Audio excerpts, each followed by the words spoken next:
նրանք կներկայացնեն։ Տիկնախար դուք եք 9 միլիոն պարգևավճար ստացել։ Կառավարությունը արդեն այդ մասով պարզաբանումներ ներկայացրել է, ես էլ հայտարարագրվող անձ եմ, հայտարարագիրս կներկայացնեմ մանրամասն ազնիվ այս աղքատության պայմաններում։ Ես զարմանում եմ, որ դուք այս հարցը տալիս եք։ Դուք կառավարության որոշումների ընդունման ժամանակ չեք արձանագրել, որ պետական համակարգի աշխատանքի վարձատրության հետ կապված նոր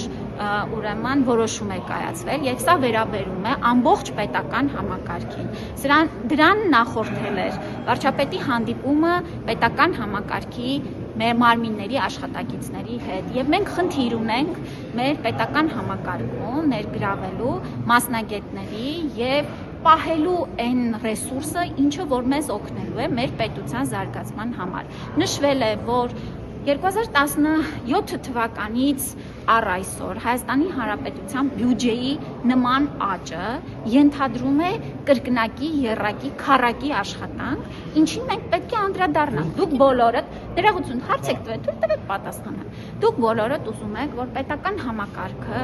լավ աշխատի, այնտեղ լինեն արհեստավարժ մասնագետներ, եւ նորից եմ կրկնում, այս վարձատրության նոր մեխանիզմը ընդունված է բաց թափանցիկ կառավարության որոշմամբ հստակ սկզբունքների հիման վրա արդյունքը հեն